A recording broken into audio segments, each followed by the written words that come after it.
Good afternoon, everybody, and welcome back to another episode of Dirt Green Steel. So today it is Father's Day, and Dad and I are spending our Father's Day together. Well, I'm not a father, but he is my father. We're spending our Father's Day together. We're going to go pick up another tractor.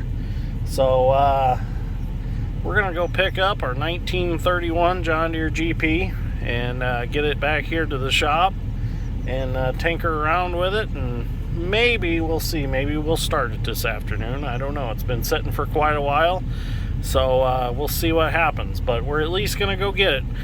We got the Bobcat on the trailer. We got everything we need. We're going to... Dad's in the house getting Mom, telling her that we're ready to go because she's going to go with us. So he's going to get Mom, and we're going to get going. So we'll get some video and we get it loaded on the trailer.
Well, we got everything loaded up.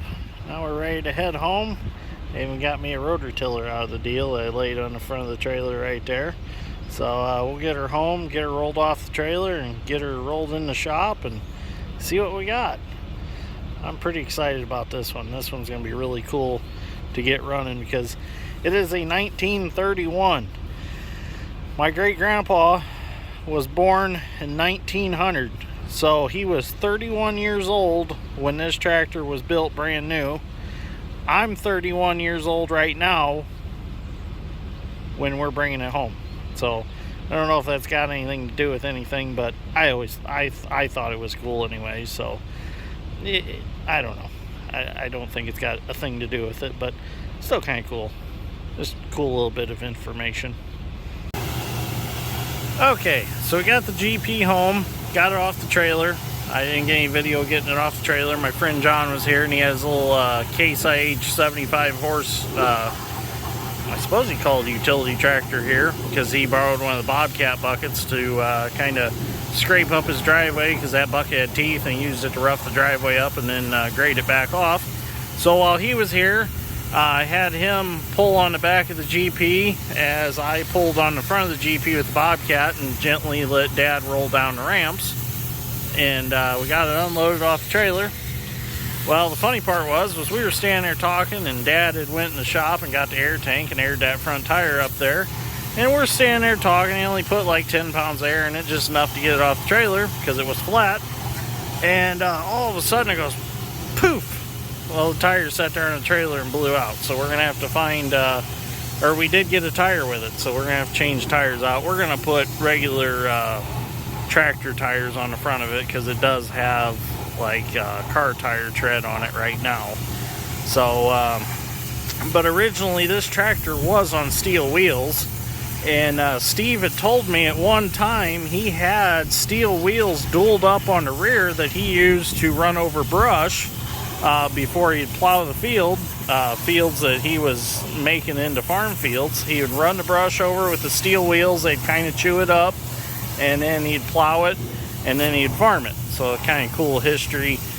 He had bought this tractor when he was 15 years old, and he's now 81 years old. So he's had this tractor for a very long time, and he passed it on to us, and we're grateful to have it. So we're gonna get her running again, and then we're hoping to plow with this tractor this fall, and Steve is actually gonna come plow with it. So that'll be pretty cool to see the original owner of the tractor running it again. So well, second owner of the tractor. I don't believe he was original owner of the tractor, but I'm pretty sure he was second, and that makes us third of this tractor. So pretty cool to be third owner of this tractor. You know, a lot of tractors go through several hands, so but being third owner is pretty damn cool. So Dad and I are going to get it washed up. We done some degreasing. It's got quite a bit of stuff caked on it from over the years, so got degreaser on it. We're going to wash it real good, and then we're going to back it in the corner of the shed where the 720 was sitting. And oh, I just realized that I could zoom out on my camera. I'm still learning a new phone, bear with me. It's got a lot of features that the old one didn't have. So it does have 4 front-facing cameras, so I'm learning as I go. So anyways, we'll get this cleaned up and we'll get it rolled in the shop. We are not going to start it today. We are going to wait till Steve can come step us through starting it, just to be safe. So we are going to get it cleaned up, get it checked over, change fluids, and then we will make a whole nother video of starting it. So today we're just getting her cleaned up and getting her in the building. Well, we got the GP all washed up, cleaned up, and degreased. We got her back in the shop here where we can work on her. And Dad went in the house for the day because Mom wants to go do some stuff. So probably just going to end this episode right here. But at least it's home, it's washed up, and we'll get Steve over here, and we'll get it running.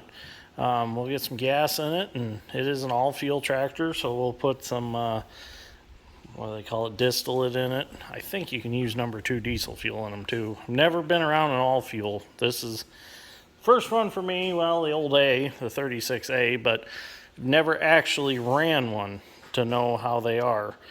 So it's going to be a learning experience, and I can't wait to do it. The old A, it actually doesn't have the valve and everything to make it an all-fuel, but the GP's got everything that it needs. So it's all here, all intact. So there are a few things, like I believe that that's not the right muffler for it, and we need to get the proper top for the air breather. That's not with it. So we'll get all that stuff rounded up at New Paris Tractor Parts. I'm sure Rich can find it for us. So, but a little history on the GP. GPs were originally supposed to be Cs. Well, back in the day, telephone communication wasn't the greatest, and it was hard when somebody would say they wanted a D or a C. It sounded like D instead of C on the phone because of the terrible phone reception back in the day. They must have had AT&T like I have now. But so what they done, instead of saying C, they renamed it the GP. So that's how it got the name GP. So actually, this should have been a C, and then the next size would have been the D. So you'd have A, B, C, and D. Now it's A, B, GP, and then D. So kind of a little bit of a history how it got the name GP. But it's kind of interesting how this tractor is built, because basically the back of the tractor stops here, and the rest of all this is just sheet metal for you to be able to sit and have an operator station. So it's kind of interesting how this is all designed. But it's got a steel steering wheel, pan seat on a big spring. This one has the mechanical lift, and I guess these are the kickouts for the mechanical lift. I'm gonna have to learn how all that works. We do have the original book for this tractor. So that mechanical lift is all right here. And I guess this is for lifting cultivators and stuff like that. And it's got a power shaft out the front right here. So it's going to be a fun tractor to learn about. It's not stuck. So you got the petcock open. But it should run. So we're going to wait for Steve, though. Just kind of, thought it'd be fun to have him here when we start it for the first time. So here's that valve for the all fuel up under here, and you switch it. The front part of the tank is gas. The back part is actually a bigger compartment, and that's where the diesel fuel or distillate or whatever you want to call it goes in. So these carburetors are really pretty because they're brass. When you rebuild them and have them polished up, they're really pretty. So if we have this one rebuilt, I'm going to have it polished and just leave it alone, not paint it or anything, just leave it to shiny brass. So anyways, I'm going to go, I think I'm going to go put the disc on the 214 and go play around the rest of the day. So I'm going to go maybe work in the peanut patch a little bit, and then I should probably come back in here and clean this shop up a little bit. Next week, I'm going to get on the 36A and start working on it. Now that side dressing is all done, Dad's completely finished. He put on, 40 tanks anhydrous and put about 115 hours on the 4955 doing it. So he's glad to be done with that. He's over it. So now that he's done with that, we're going to jump on tractor projects and get a bunch of other stuff done. So there's going to be some good videos coming up here soon. I know I say that all the time. I don't know if my videos are the best, or I don't know if I live up to what I say. I know a lot of people say I have really good videos, so I'll keep them coming. So anyways, I'm going to go play around for a little bit. So thank you for watching. I greatly appreciate it. Happy Father's Day to all you fathers out there. I hope everybody has a good time. And thank you for watching. I'll see you all in the next one.